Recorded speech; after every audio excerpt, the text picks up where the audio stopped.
The weight of my cap and gown was a constant reminder of the student loans still clinging to me, even as I clutched my business diploma, a ticket to a future I had to earn. But then, Grandmother Beatrice, a formidable woman of silver and steel, cut through the celebratory din with a question that stopped my heart. So, Eleanor, what grand plans do you have for your $3 million trust fund now? My parents, Celeste and Arthur, exchanged a look of pure, unadulterated panic, their forced smiles twisting into something grotesque as the world around me suddenly tilted on its axis. $3 million? The mortarboard felt surprisingly light on Eleanor Vance's head, a tangible symbol of 4 years of relentless academic grind. She straightened the tassel, a small, weary smile playing on her lips. Around her, classmates buzzed with celebratory plans, exotic trips, dream apartments, high-paying internships. Eleanor, a diligent business graduate, felt a familiar pang of disconnection.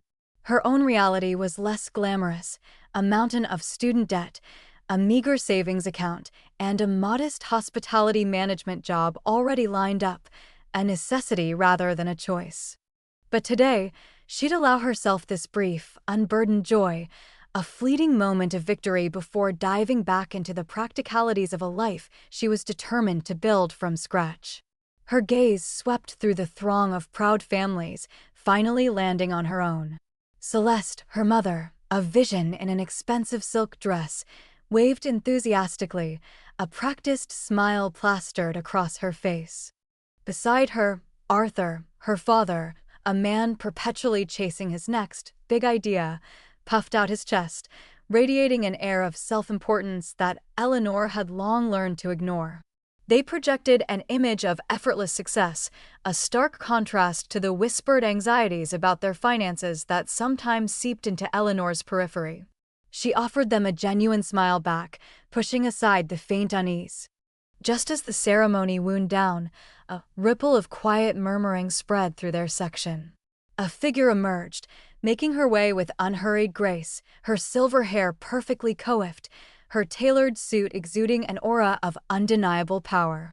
Beatrice Thorne, Eleanor's formidable grandmother, a commercial real estate mogul whose very presence could command attention, arrived, a hint of disdain in her sharp blue eyes for the tardiness of others. She offered Celeste and Arthur a terse nod before fixing her gaze, bright and piercing, on Eleanor. "There she is, my brilliant granddaughter." Beatrice's voice, though not loud, carried an undeniable authority. She embraced Eleanor warmly, then pulled back, a glint in her eye. "Now, Eleanor, dear, with your new degree and that $3 million trust fund finally at your disposal, what grand plans do you have? A smart investment, perhaps? Or a little indulgence after all your hard work?" The world around Eleanor seemed to tilt, the celebratory cheers fading into a distant hum. A $3 million trust fund? The words hung in the air, foreign and utterly baffling. She blinked, searching Beatrice's face for a hint of a joke, a misunderstanding. But Beatrice's expression was one of genuine curiosity, entirely innocent of the bombshell she had just dropped. Eleanor's mind raced, a frantic search through years of memories, financial conversations, legal documents, nothing. Not a single mention of such a colossal sum. Then she looked at her parents. Celeste's face, usually so meticulously composed, had gone utterly ashen, her lips parting in a silent gasp. Arthur, caught mid-sip of celebratory champagne, froze, the glass trembling slightly in his hand. Their carefully constructed masks of jovial pride shattered, replaced by an expression Eleanor had never seen so nakedly displayed, pure, unadulterated panic. Their forced smiles twisted into something grotesque as the world around Eleanor suddenly tilted on its axis. $3 million? The world had tilted. Eleanor felt a sickening lurch, not from the lingering taste of celebratory champagne, but from the sudden, jarring revelation. $3 million. Her trust fund. The words echoed, hollow and cruel, drowning out the well wishes and polite laughter of her graduation party. Her parents' faces, pale and contorted with a panic she'd never seen so starkly displayed, were burned into her memory. The forced celebration dissolved into a blur of meaningless pleasantries as she mumbled her goodbyes, her diploma feeling like a heavy, fraudulent weight in her hand. She needed air, silence, anything to escape the suffocating lie that had just been exposed. She fled, not back to the planned family dinner, but directly to her cramped, familiar apartment, the one she'd scrimped and saved for, now feeling like a symbol of her manufactured poverty. The door slammed shut, echoing the turbulence in her mind. Her laptop, usually a portal to academic research and job applications, now became an instrument of grim discovery. Trust fund laws, she typed, her fingers trembling. Trustee responsibilities. Embezzlement. Each search result, each legal definition, each case study, was another nail in the coffin of her parents' integrity. The concept of a fiduciary duty, the sacred trust placed in guardians of another's assets, stood in stark contrast to the betrayal she was now uncovering. It wasn't just a mistake, it was a deliberate, calculated breach. The knot in her stomach tightened, transforming from confusion to a cold, creeping dread. The evidence was irrefutable. This wasn't an oversight. This was theft. Hours later, as dusk bled into a starless night, a sharp knock startled her. It was Beatrice, not with a celebratory bouquet, but with a worn leather briefcase and an expression that brooked no argument. "We need to talk," her grandmother stated, her voice as crisp as a winter morning. They sat at Eleanor's small, scarred kitchen table, a stark setting for such a monumental discussion. Beatrice, with an almost surgical precision, began to lay out a series of documents: bank statements, investment reports, loan agreements. Each page was a fresh wound, each figure a new betrayal. Years of reckless mismanagement unfurled before Eleanor's eyes. There were unexplained withdrawals, investments in doomed ventures Arthur had championed with an almost delusional arrogance, and credit card statements detailing Celeste's extravagant shopping sprees, designer clothes, and spa treatments. The figures were staggering, the pattern undeniable. Beatrice pointed a manicured finger at a particularly damning line item. "Arthur," she began, her tone devoid of emotion, always fancied himself a visionary, a titan of industry. The reality, as these documents show, is that he's a fool with an insatiable ego, chasing one can't-fail scheme after another, all funded by her future. She moved to another page, rife with luxury purchases.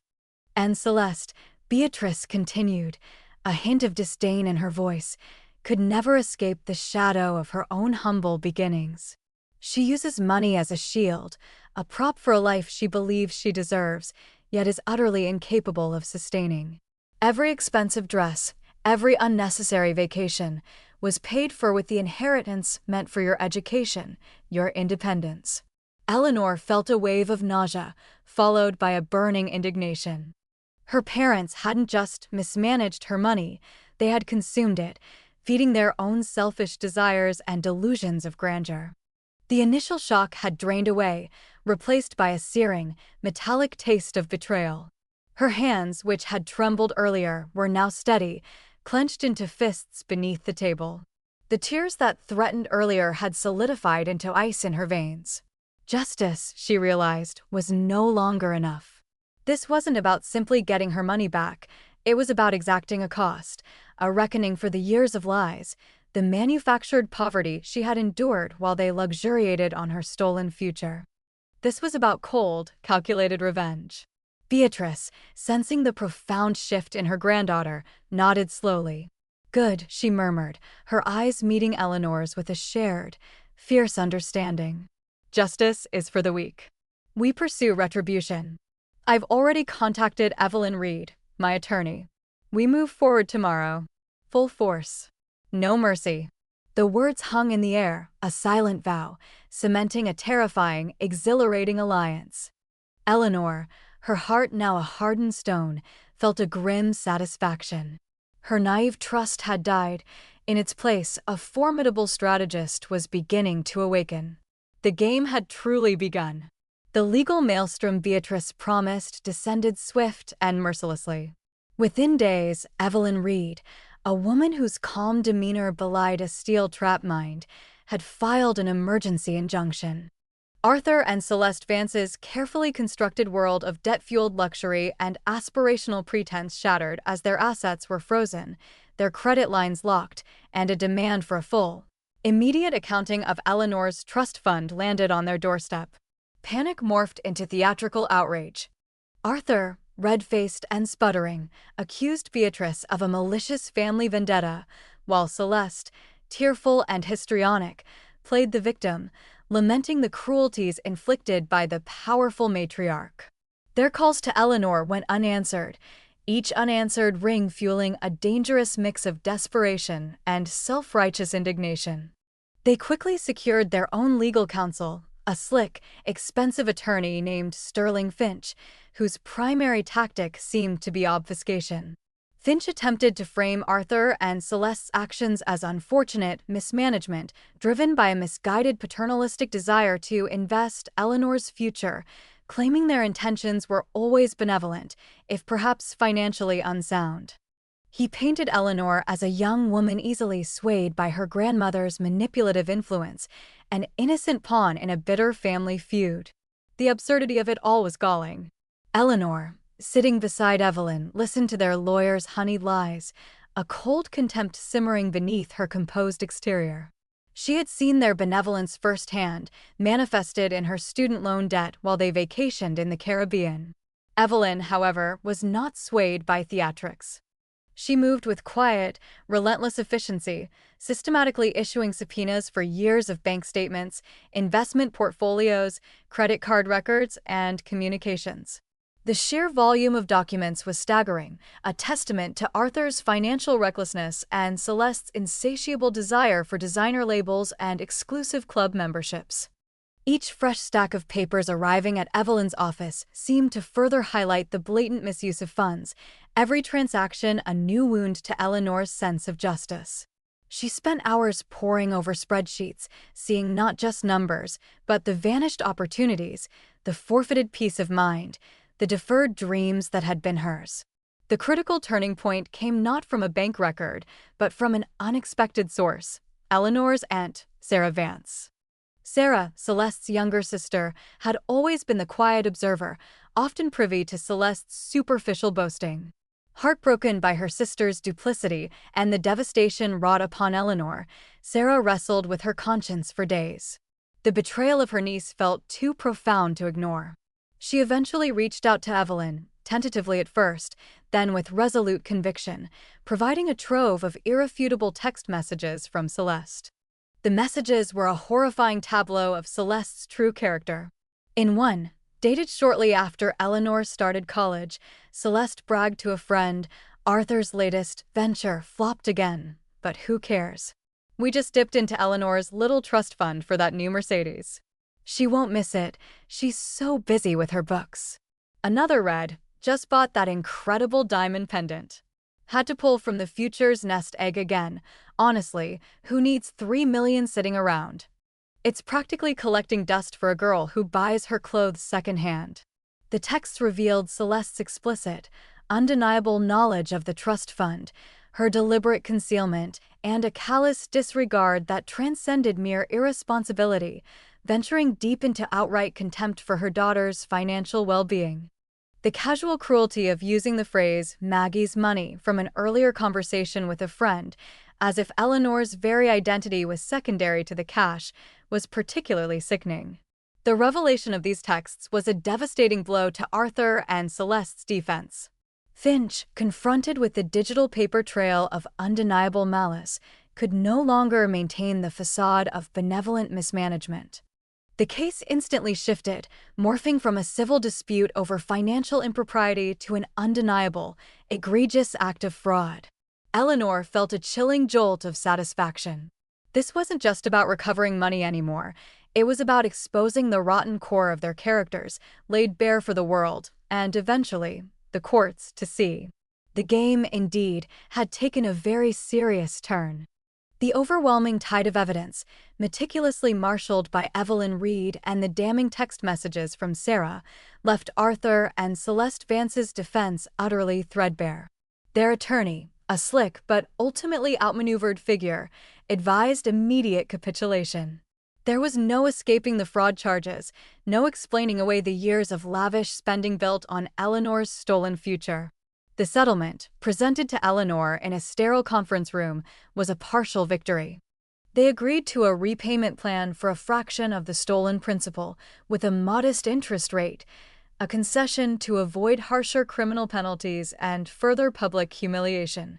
A public apology, devoid of genuine remorse, was drafted, and a no-contact clause was implemented, severing the last threads of their filial connection. Eleanor accepted, a cool, detached satisfaction settling in her gut.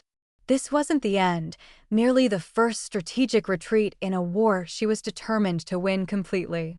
With the initial funds recovered, Eleanor, refusing to wallow, plunged into the professional world.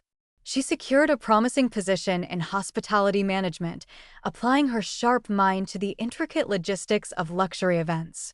Simultaneously, she began to strategically invest the recovered capital, guided by the nascent business acumen Beatrice had ignited. She learned, observed, and planned, transforming her pain into a potent, calculated ambition. But the settlement, for all its legal finality, felt superficial. Eleanor knew there was more to uncover, deeper layers of their deceit. She discreetly hired a forensic accountant, a quiet woman with sharp eyes and an even sharper intellect. The reports that began to arrive in Eleanor's encrypted inbox were sickening.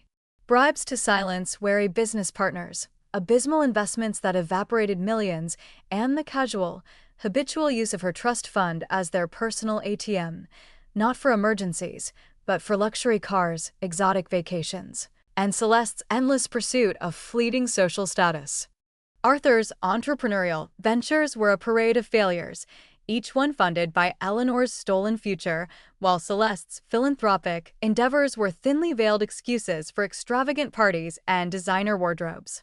The picture that emerged was not one of desperate parents making bad decisions, but of utterly selfish, morally bankrupt individuals who saw their daughter's future as their personal piggy bank.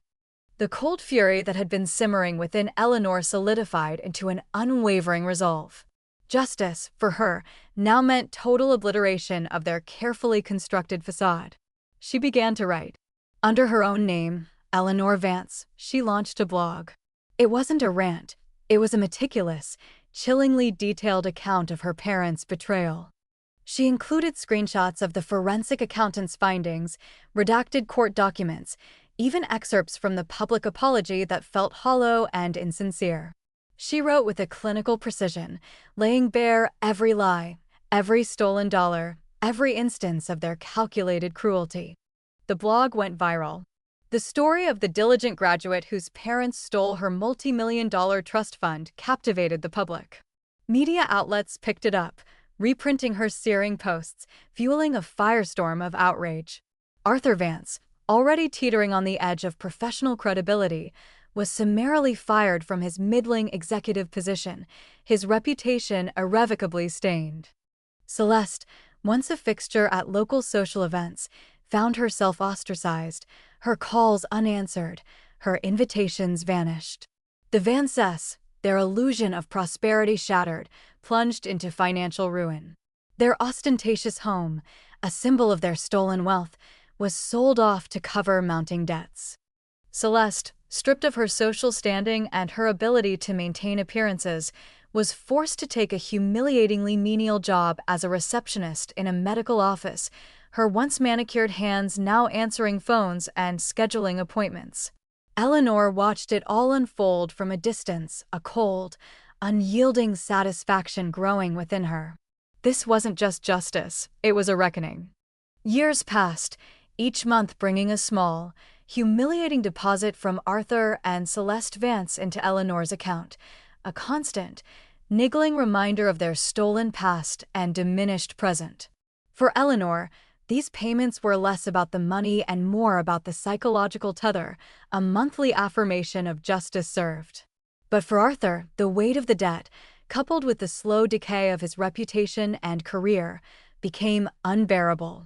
His grand, deluded entrepreneurial schemes had long since crashed, leaving him with nothing but a mountain of bills and a desperate, self-pitying need for an escape.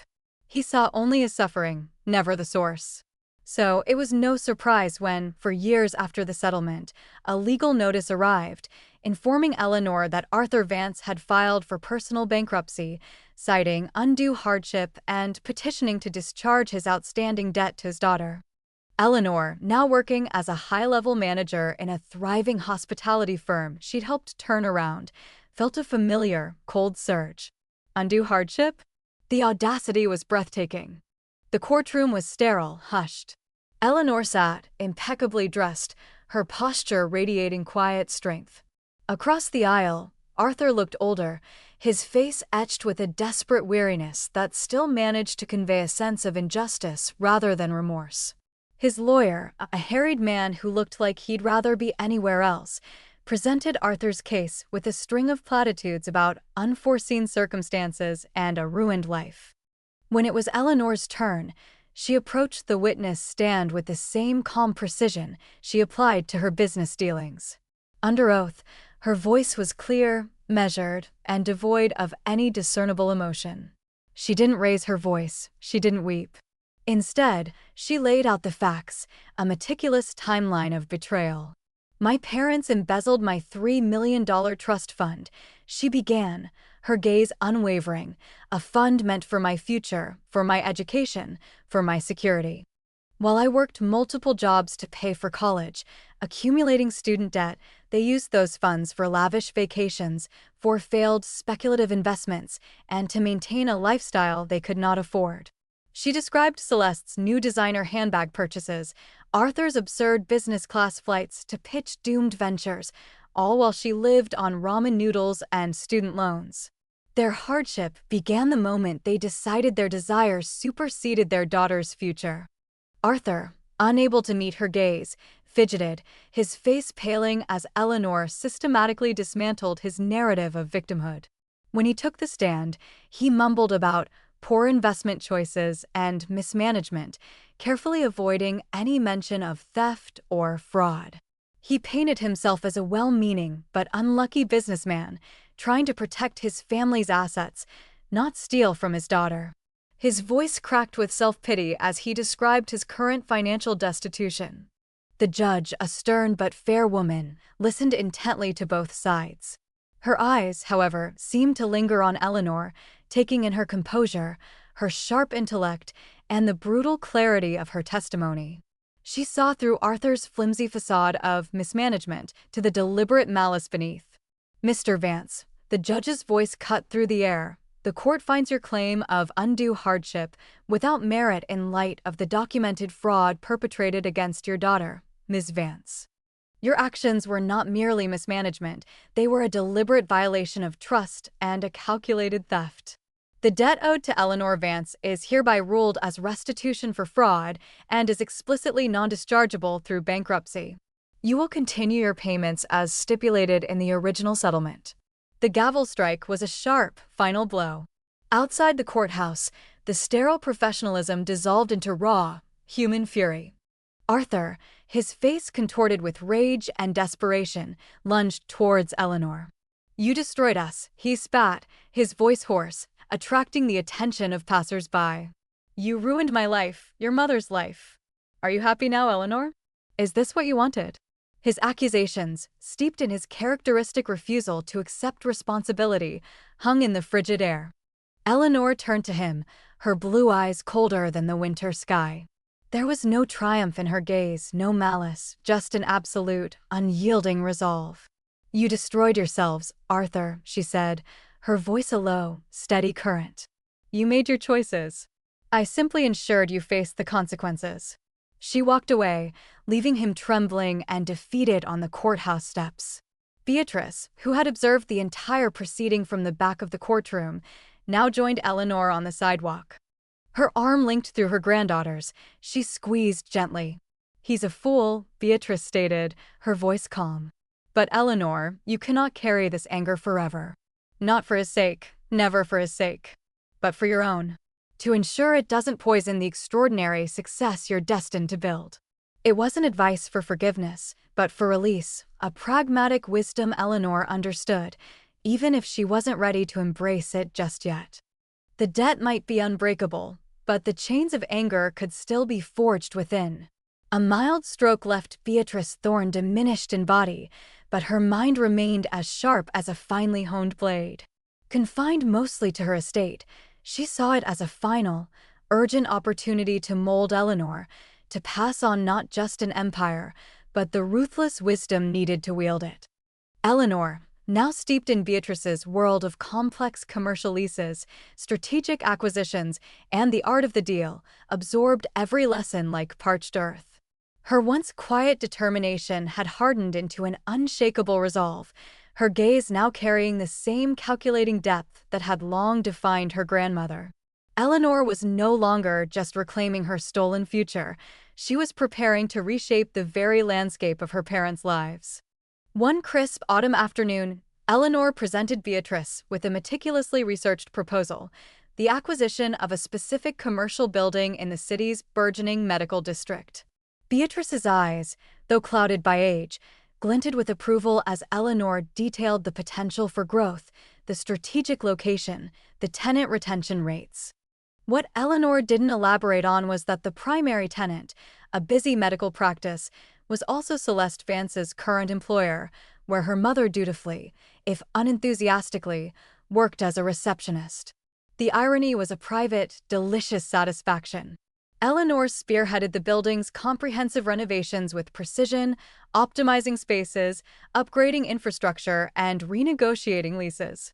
During these critical discussions with the medical practice, Eleanor, disguised as a shrewd but fair landlord, subtly yet effectively influenced their internal HR policies.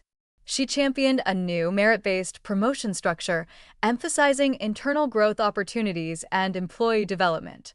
Her arguments were framed around fostering tenant stability and productivity, resonating with the practice's managing partners. Unbeknownst to Celeste, Eleanor had deliberately sown the seeds of her mother's potential advancement. Months later, Celeste, through sheer persistence and the unexpected opening of new departmental structures influenced by Eleanor's policies, found herself promoted to office manager. She earned it, truly, navigating the office politics and proving her administrative capabilities, basking in the unexpected recognition. It was a small, personal triumph for Celeste, a glimmer of success she desperately clung to in her ever-diminishing world. She had no idea her new, impeccably dressed landlord, the silent force behind the upgraded facilities and the revised employee handbooks, was her daughter, Eleanor. The new, slightly higher rent for the medical practice, a direct result of Eleanor's strategic improvements, meant Celeste's diligent labor and the practice's very existence in that building now indirectly fueled Eleanor's growing wealth. Beatrice Thorne watched Eleanor's strategic brilliance unfold, a serene pride in her eyes. Weeks later, she passed away peacefully in her sleep, leaving behind a will that solidified Eleanor Vance as the sole inheritor of the vast Thorne real estate empire and all its diversified investments. Eleanor, now a formidable mogul in her own right, didn't just maintain the empire, she expanded it, launching a successful financial education platform aimed at young entrepreneurs and shrewdly investing in overlooked tech startups. Meanwhile, Arthur and Celeste Vance remained trapped in their shrunken lives, still scraping by, still making their court-mandated monthly payments, utterly oblivious to the silent, all-encompassing web of their daughter's ironic dominance. Their future, much like their present, was quietly, irrevocably, entwined with Eleanor's design. Years bled into a decade, each month marked by the quiet, inexorable tick of the calendar and a corresponding electronic notification in Eleanor Vance's meticulously managed accounts. Arthur and Celeste Vance, reduced to a suburban existence and a life of stringent budgeting, continued their mandated monthly payments. Each transaction, no matter how small in Eleanor's sprawling financial empire, was a pinprick reminder of their past, a silent, unyielding toll exacted by a debt that had reshaped their very being. For Eleanor, these payments were not about the money, they were a rhythmic, almost meditative affirmation of her victory, a constant pulse in the ongoing narrative of her profound retribution. Then, one crisp autumn morning, the final payment arrived. A terse, automated notification. No note, no explanation, just the last installment of the principal and accrued interest, completing the agonizingly slow repayment of the stolen $3 million trust fund. Arthur, in his meager, rented apartment, felt a leaden weight lift from his shoulders, replaced immediately by the crushing emptiness of a future he had squandered.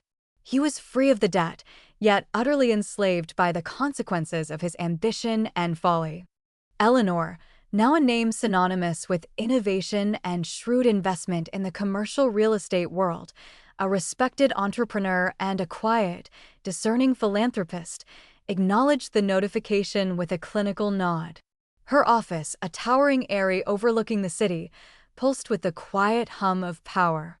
She had built a legacy that Beatrice Thorne would have been immeasurably proud of, not just reclaiming what was hers, but expanding it tenfold, forging opportunities for countless others through her financial education platforms and strategic investments in overlooked startups. Later that week, an unexpected email landed in her inbox. The sender, Celeste Vance. Eleanor's jaw tightened imperceptibly. It wasn't a demand, nor a plea. It was long, rambling, yet startlingly honest. Celeste spoke of her journey, her initial shame, the slow, painful process of confronting her own narcissism and irresponsibility. She detailed the unexpected satisfaction she'd found in her work as an office manager, the pride in earning a promotion through sheer diligence, the quiet contentment of a life built on accountability rather than facade. She expressed a deep, regretful apology for the pain she had caused Eleanor, for the years of deceit, acknowledging that she finally understood the depth of her wrongs and truly wished her daughter well. There was no mention of the building she worked in, no hint of the identity of her distant, influential landlord. Celeste remained utterly, beautifully oblivious. Eleanor read the email twice, her sharp blue eyes scanning every line, searching for a trace of the old Celeste, the superficial, self-pitying woman. But it wasn't there. There was genuine remorse, a hard-won humility. She didn't feel a surge of forgiveness. That was a sentiment too soft, too unearned for the years of calculated suffering she had endured. Instead, a profound, chilling sense of triumph settled over her. This email, this raw, unwitting confession of transformation achieved under her very nose, through opportunities she had indirectly orchestrated, was the final, priceless piece of evidence. It was the ultimate testament to her absolute, unassailable victory. She saved the email, not in a folder of sentimental keepsakes, but in a secure, archived file, a digital trophy. It was a tangible record of not just financial restitution, but total restructuring. Her parents' lives, once a glittering illusion built on stolen dreams, had been meticulously dismantled and reassembled into a stark reality of their own making, a reality framed and subtly controlled by the very daughter they had wronged. Eleanor had not just reclaimed her future, she had become the architect of theirs, her empire rising from the ashes of their betrayal, a testament to strength, strategy, and an unyielding will. This victory, this quiet, deep satisfaction, was worth far more than any sum of money. It was the culmination of a decade-long symphony of revenge, perfectly played, irrevocably won.